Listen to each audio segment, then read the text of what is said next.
நம்பிக்கைக்குரிய ஒரு தேர்வாக இருந்து பல ஏழை மாணவ மாணவிகள் இதில் தேர்வாகி இருக்கிறார்கள். அதனால்தான் தமிழகத்திலும் மிகுந்த நம்பிக்கை கொண்டு ஏறக்குறைய 14 லட்சம் பேருக்கு மேல் அந்த நீட் தேர்வை எழுதுகிறார்கள். ஆக பொதுமக்கள் இந்த நீட் தேர்வை ஏற்றுக்கொண்டிருக்கிறார்கள். ஆனால் நிர்வாக ரீதியாக சில குளறுபடிகள் நடந்திருக்கிறது.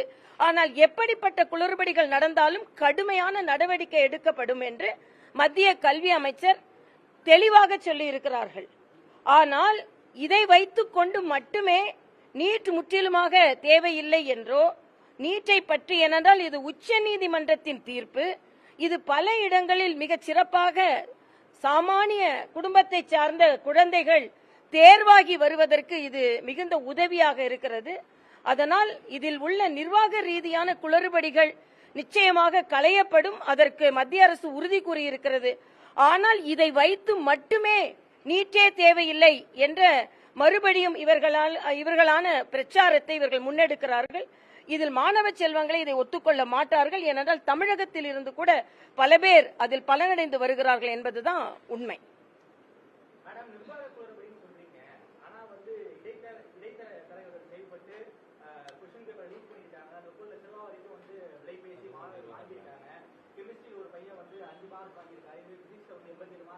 இல்ல அதுதான், அது எல்லாம் இல்ல இல்ல இது அது நிர்வாக குறைபாடு, வேற என்ன குறைபாடு? ஆக இல்ல இது இல்ல ஒரு நிமிடம் எது என்னவாக இருந்தாலும் அது களையப்படும் சொல்லியிருக்காங்க.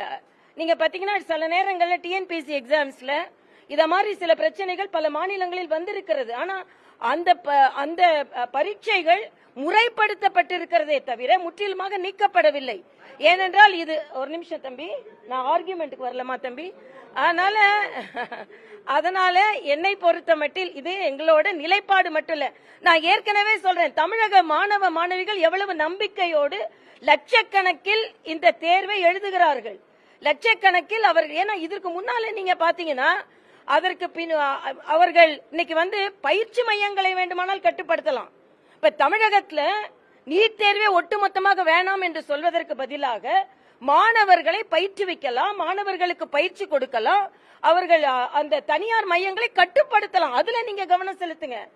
ஆனால் நிச்சயமாக இல்ல ஆர்ப்பாட்டம்லாம் அறிவிக்கட்டும். ஆனா யார் காலத்துல நீட்டை பற்றிய ஆரம்பமானது, யார் காலத்துல அவர்களுக்கான விதை விதைக்கப்பட்டது, யார் காலத்துல யாரோட மனைவி அதுக்காக போராடி உச்ச நீதிமன்றத்தில் அதற்கான அனுமதியை வாங்கி தந்தார்கள், இதையெல்லாம் நீங்க பாக்கணும்ல.